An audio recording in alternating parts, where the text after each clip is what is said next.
Hi everybody, I'm Andy Murray from WhatCulture. And I'm Adam Nicholas from WhatCulture. We're here today to bring you all of today's wrestling news, including the location for WrestleMania 37 to be revealed today. NXT pay rises, they've happened, and I'm going to tell you all about them. Matt Riddle has been at it again. New Japan have a new TV deal in Japan, and they're going back to Madison Square Garden. And some interesting numbers from the very first match of the XFL season. This is the news. And we're going to kick things off by talking about a potentially worrying situation that may be brewing backstage in AEW. This is kind of an underreported story, in that not a lot of people are covering it at the time of recording. But I feel like it's worth bringing out given the source and the source's credibility. So Rovert. If you're not familiar with Rovert, Rovert is a Twitter user at SoDUTW who has a proven track record in recent months. Recent months have seen Rovert break stories like Marty Scurll's new Ring of Honor contract, the revival of the Ring of Honor New Japan working relationship, the NXT pay rises that I'm going to tell you about in just a short while, and a number of other things. Jon Moxley's return to New Japan, all kinds of stuff. This guy's been on the money before major wrestling sites have even thought about reporting these things, weeks in advance in some cases. And today, or over the weekend, he tweeted the following. People/Reddit always freak out when I remotely suggest this. Meltzer will never cover it, but the simmering tension between the EVPs continues in AEW. So of course, the EVPs, the Executive Vice Presidents, are Cody, the Young Bucks, and Kenny Omega. He goes on here with some follow-ups, talking about wrestlers performing multiple times on the Jericho Cruise as a source of frustration. Also, Kenny Omega's decision to split the Nightmare Collective up last week. So that's a scoop in itself. Kenny Omega potentially being the one behind the Nightmare Collective's cancellation, and also the increased use of Joshi wrestlers like Yuka Sakazaki and Shoko Nakajima, who returns to television, I think on Dark this week, pre-recorded last week. So there's lots of interesting stuff here, and I think the source's credibility and their recent track record makes it really worth discussing and picking apart. We've seen a recent report also from Fightful Select that Tony Khan has taken a bit more creative control in AEW and that his changes and his ideas have been well received on the roster. So the interesting thing, I think, the biggest interesting thing about all of this is the Elite have always seemed like a really tight-knit group of friends and a bunch of guys who are really on the same page and stuff, but perhaps being thrust into a professional environment and having to work with each other and the conflicts that naturally arise from that have maybe caused a few unforeseen frustrations. I imagine this was not destined to happen, but it's certainly a difficult thing, isn't it? Because keeping your business and your personal and professional stuff separate tends to be a good idea in most scenarios. I genuinely believe that if this is warranted, and obviously if Kenny is the one who suggested the Nightmare Collective splits up, it's difficult. It's a difficult position for Cody to be in because obviously his wife is in that collective and she's trying to do something creative. He wants to give her opportunities.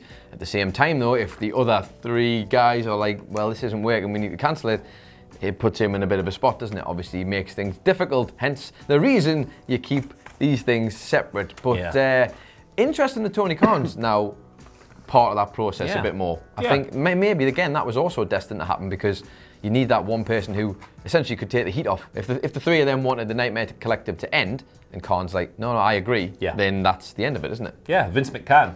Vince McCann. I say that, but I generally, speaking subjectively for a second, I'm in favour of Tony Khan taking a little bit more control because listening to the vision he outlined for AEW and Dynamite on the Wade Keller podcast just before Dynamite debuted, everything he said, I was like, hell yeah. Things like fewer distraction finishes, old school booking, prize fights, I know the real sport feel's been mocked a little bit, but stuff like that. Hey man, that's exactly what I look for from pro wrestling subjectively, so I'm generally in favour of that. I think that this story coming out today will cause a lot of speculation, right? People are going to go, oh, too many cooks and all this stuff. But just going off what we know so far, it's definitely one to keep an eye on and watch it potentially develop rather than jumping to conclusions straight away. So definitely one to put a pin in for now.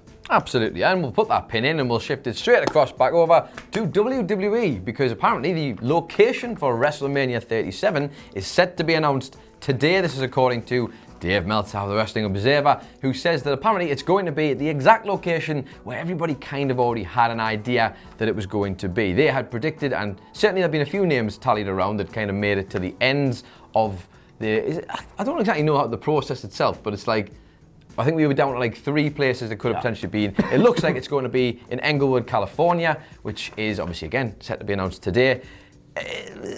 I guess that's, what do we feel about this? Because we've had Florida, we've had New York, we've had Florida again, and now we'll be getting potentially California. Yeah, I like it, bouncing around the country. But when are you going to do one in the UK, man? When are you going to do it? Come on, give us some love. Give us some love. It's almost like, you've made a brand, bring it across. Yeah. We've got all kinds of great host cities. We could have it in London, obviously, Wembley. We could have it Cardiff, Millennium Stadium, Aberdeen, Pittodrie. There's so many options you could do it in. But I think, look, Inglewood and the Los Angeles area has kind of been like talked about for a long, long time. Not a huge surprise, but still pretty cool. I'd like a nice excuse to visit California as well. I mean, it's a great, if you're wanting an excuse to go to that area, then this is a pretty good one, especially if you're a wrestling fan. And having been to a few different ones and got an experience places like Dallas, which I would never have been to if I hadn't been in there, this is only going to be a good thing for people who want to go to LA. And speaking of good things, NXT pay rises. This is good. This is good. This comes from Fightful over the weekend, who reported that in late 2019, as a consequence of the USA Network TV deal kicking in, an undisclosed, none of these names were disclosed by the way, but a number of NXT wrestlers were given significant pay rises and are thought to have signed 3-year deals, new 3-year contracts as a result of that. The pay rises are described as not quite Raw or SmackDown money, but significant nonetheless. And this is good to hear because in October there was a report that came out stemming from David Starr, indie wrestler David Starr. A lot of his friends were in NXT, and he said that he'd been told that his friends had been told that they wouldn't be getting pay rises despite the USA TV deal. But these wrestlers are bringing more into the company now. They're on national television. They're attracting viewers. They're making money because that product has obviously been sold. So it's only right that they earn a bigger slice of the pie. And while no names are mentioned here, I would suggest maybe have a look at a few Instagram accounts. Maybe see who's bought a car lately, who's bought a house. You can probably figure out yourself. Who's been lavish? Exactly. But this is good. This is good. Fantastic stuff. I mean, this is, again, the very beginning of AEW. We said this could be a byproduct. NXT have more than warranted this, I think, the people on there, because let's be honest, they were expected to go into this position and go head-to-head with AEW. For what it's been, I would say they've done a good job. Vince sees the value in the brand. They've brought a lot to even the main roster so far in terms of all the matches they had at Survivor Series, that when they filled in the slot, when everybody was stuck over in Saudi Arabia, these guys are doing a good job, and hopefully he's noticing how good they actually are, and they're getting paid accordingly. However, someone who might not be getting a pay rise anytime soon in NXT is Matt Riddle. Not because of anything specific, but WWE had to have a conversation, shall we say. In the Performance Center, there was a few meetings were held regarding NXT talent speaking about the main roster talent on social media, because this has become a bit of a problem. We saw that Matt Riddle and Brock Lesnar had a bit of a to-do after the Rumble, where Brock Lesnar basically said, forget it, kid, me and you ain't ever happening, and Riddle has also ruffled the feathers of one Mr. Bill Goldberg. You'd think Vince might have liked it. Apparently, he doesn't like it at all. So naturally, what would be the smart thing to do here would be to forget about all that and just concentrate on your job. Matt Riddle, however, is not like everybody else, and at an he's NXT, not like most girls. He's not like most girls at all. Oh, I've just deleted my note here for a second. He's not like most girls at all, but at an NXT house show in Las Vegas, he had this to say, which, well, I'll let you decide. I never stopped. I kept training. I knew the goal. The dream was right there in front of me, and I'm not going to stop. This is just the beginning. 12 years ago it started, and 12 years from now, and I'll still be going. I guarantee you this, Las Vegas, the bro retires Brock Lesnar. And you know what? The Broserweights are NXT too. I mean, this is a very interesting direction to go in. Doing? Do this thing, okay. No, I'm going to go over here and do the exact opposite. I can't even imagine what Brock Lesnar is. Well, he's not reading the news, is he, Brock Lesnar? But when he finally gets into this, can't imagine he's going to be too happy. Yeah, I think Brock Lesnar's probably going to shag him dead at this rate. Matt Riddle's a silly sausage, but this whole thing is it's tremendously entertaining. It is, right? it is. It's so much fun to follow. I just hope that nobody gets their head kicked in, and I hope that, when I say nobody, I mean Matt Riddle, because Brock Lesnar would murder shag him in a real fight, so... It's terrifying to think that, really, isn't it? But I hope he doesn't get to the point where he crosses a line so far that Vince McMahon intervenes in his NXT career, because so far, things are going pretty good. Triple H understands what he's got there. Hopefully, he doesn't ruffle Vince's feathers too much. But this is not a good look. Fingers crossed. It just figures itself out. Something that is a good look, however, the announcements that came out of New Japan's New Beginning in Osaka pay-per-view this weekend. Really good pay-per-view, great matches. Hiromu Takahashi versus Ryo Lee was outstanding. Jon Moxley, Minoru Suzuki, tremendous. But we kind of got to talk about the business stuff that came out here. The first major announcement was the return to Madison Square Garden. We spoke about this last week on Friday when Meltzer reported it in the Wrestling Observer. Well, they made it official. It's happening. It's the 22nd of August. It's Wrestle Dynasty, and Meltzer is reporting that New Japan plan on making this a Wrestle Kingdom caliber show. Oy. Exciting stuff, and it's certainly what they'll need to do if they want to have a hope of selling out that building. So could be some big ass matches on that show. Wrestle Kingdom is of course the biggest show on the New Japan calendar. On top of this, they have announced a new TV show. It's called World Pro Wrestling Returns. It begins in April. And the big news here is that it's going to be at 8 p.m. on a Friday night on satellite station BS Asahi. That's a primetime goddamn slot. And the interesting thing about all of this is that through this modern New Japan boom, business is through the roof creatively. They're getting all kinds of praise. It really is a golden era for the company. They've done all of this without major primetime TV. Their old TV slot was a graveyard slot at something like 3 a.m. And they've still broken every business record you can think of. This Osaka pay-per-view did double the attendance it did last year. Granted, it was in a bigger building, but that's still an achievement. So it's good stuff, man, and it shows that, well, maybe the promotion did lose a little bit of buzz at various points in last year. It's still absolutely thriving. Love to see it. The thing is, it seems like they've quietly been going about their business, haven't they? Because all the focus has been on AEW and WWE recently. And in fairness, rightly so, I guess, because AEW's been booming. It's a brand new thing, a brand new commodity. New Japan, though, you can't shake a stick at it. It's always going to be quality, and they've managed to slowly maneuver themselves into this position. If they can put this event on Madison Square Garden and sell it out, that's got to be huge, because they've been constantly trying to expand into the North America particularly, and that would be something they could, well, certainly an achievement in their eyes. But they obviously dropped all the TV stuff, didn't they, recently? But this, again, is another step in the right direction, a prime time slot, and with a man like Kazuchika Okada saying he wants to be, like, wrestling and himself to be considered bigger than the sports, like the Olympics that are considered huge over in Japan, this is probably a step in the right direction. It's great news. I should also point out that this is a TV deal in Japan, right? So we're still waiting for, like, because people are going to listen to what I've just said and go, oh my god, I'm going to be able to getting it on, but like, we're still waiting for news of maybe a new US TV deal after the cancellation of the Access deal, but positive stuff.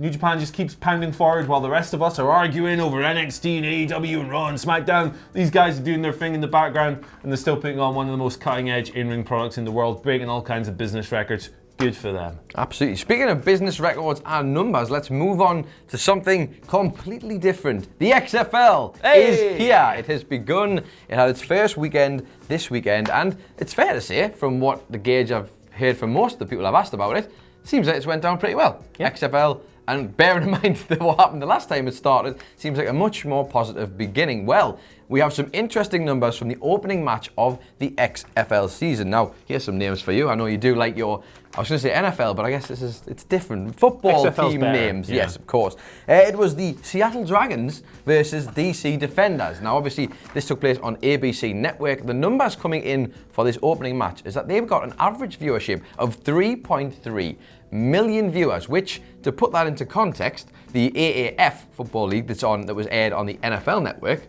got a viewership of 2.9 million viewers. So that's got more than that for starters. But more interestingly and more importantly, if you're Vince McMahon, you're probably excited about this. XFL drew bigger numbers than both Monday Night Raw and SmackDown. That is very interesting indeed. Andy Murray, is Vince McMahon just going to stop doing wrestling, and is that it? Just do the football. Is that the end of it? This is going to be a fun one to follow, because I believe that the XFL's previous incarnation in 2001 dropped something like 84% of its viewers from week 1 to week 8. Now, obviously, the market's a lot different now, and there are lots of different factors coming into play and so forth, but it's going to be a cool one to follow. The AAF, I think, died last year before the season even ended. As you can tell from my comments on American football on this channel, I am certainly no expert on this, but I do love the Baltimore Bastards. I've totally soon to be in the XFL. Exactly. Like, I can't wait for the intercity rivalry between the Seattle Dragons and the Seattle Salmon. It's going to be a big one. But This is, it's interesting, and it's going to be fun to follow. I'm looking forward to seeing how it pans out. By all accounts, it was a fun opening weekend. I've seen lots of reports from people who know a lot more about this kind of thing than I do. And they said crowds were a bit smaller, but they were louder, more engaged. The rule changes were positive. Hey, I'm all for it. This is the interesting thing. A lot of people going in a positive direction about the rule changes. Some might even say, there's been whispers already, that the stuff they might want to try and cherry pick for the NFL, which is... That'll be fascinating if they start putting in things. This sounds like a very positive move, much better, shall we say, than the last incarnation. Go bastards. Go bastards. Questions, Twitter questions. This one comes from Broken Ash, who asks, if you could make a stable using 5, and I love this, 5 wrestlers from different promotions, who would they be? Their stable is Buddy Murphy from WWE, Good. Darby Allin from AEW, Marty Scurll from Ring of Honor, Will Ospreay from New Japan, and Tessa Blanchard from Impact. Oh, okay. Nice group that. It is. Would you like to go first, or will I go first? Go on, you go first, and I'll have a quick little think. So I'm going to name 5 wrestlers, and as soon as you figure out the theme here, you can kind of jump in. I think I might already think I know what the theme is, but go on. You probably do. WWE wrestler, Keith Lee. Yeah. Okay, AEW wrestler, Wardlow. Okay. Ring of Honor wrestler, Jeff Cobb. Okay. New Japan wrestler, Lance Archer. Yes. And from Impact, Moose. So they're all little guys, right? Yeah. Yeah, it's flippy little dudes. Flippy dudes, lots of intense pace. Flippy dibbies. It's big beefy boys. I'm glad you've gone obviously. for big beefy boys. Slapping good Listen, times. As we're learning throughout these news videos, when Adam Wilborn gets back, it's going to be weird because I'm going to miss all these big beefy chats we have. Very interesting. Love the beef. I've decided I'm going to go for lunatics is what I've gone for. I think I'm gonna put it across with as many madmen as I possibly can. So from WWE and NXT, I quite fancy a bit of Tommaso Ciampa when he's full lunatic. From New Japan, of course, it's going to be Minoru Suzuki because, of course, it is. From Impact Wrestling, we're going to pick your best friend, Sami Callihan, another lunatic. Let me just quickly see Solomon Crowe. Obviously from AEW, Jon Moxley because Jon Moxley is Jon Moxley, and Ring of Honor. Maybe he's less of a lunatic, but more of a high-paced madman himself. I've gone for Roosh as well. Very nice. Put all our 5 Very together, nice. and you have got a pile of chaos, I think, My in goodness. that little division. I'd like to see these 2 stables have a big Me fight. too. Oh, God, can you imagine? Yeah. Blood would be shed, and none of it would be good. Let us know your interpromotional stables down in the comment section. Looking forward to seeing what you guys can come up with. Second and final question comes from Marco Stunts, basketball coach. Hello, legend of Marco the channel. Stunts, basketball I always laugh every time I see that goddamn name. Very good. Particularly as it's combined with that picture of Jon Moxley looking mental, who asks, is there any way that The Fiend and Goldberg can finish their match without one of them losing all their momentum? Bill Goldberg has momentum? What? The Fiend has momentum? What is this? It was a bit weird that they had Goldberg appear via satellite, wasn't Yes, it? via satellite.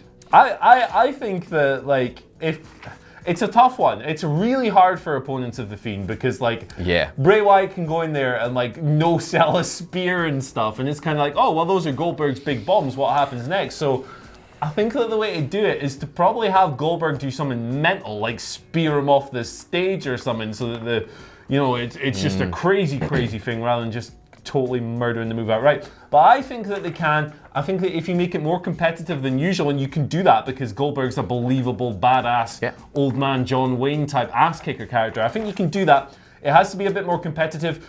Is Goldberg capable of doing that at his advanced age, or can he only do squashes? We're going to find out at Super Showdown. It's a very tough match to do without someone losing their momentum. I completely agree, but I just love Goldberg and I want to have faith in him. What I will say is the fascinating thing is I'm not really sure, like, yes, logic would suggest that keep the title on The Fiend and The Fiend's going to be the champion. But there's still that little bit of doubt. Bill Goldberg's not somebody just going to go in there normally and be thrown away. Vince McMahon likes the idea. He came in and squashed Kevin Owens, the Universal Champion, back in the day. There's no suggestion that the exact same thing's going to happen here with The Fiend. Vince might just be done with The Fiend. We don't know at this point. You never That's know. the one thing I would say. It's not a matchup I would have particularly gone down, but I am fascinated to see how it plays out, which is probably what they were looking for. Exactly. It shows they've done the job, kind of, doesn't it? That we're talking about possibilities like this. So exactly. Wonderful question. Thank you very much. Anyway, thank you for joining us today. You can follow us on Twitter at WhatCultureWWE, hashtag This Is The News. You can find Adam Nicholas on Twitter at... It's Adam Nicholas. You can find this lovely man on Twitter at... Hey, you can find me at Andy H. Murray. The H stands for Have a Nice Life.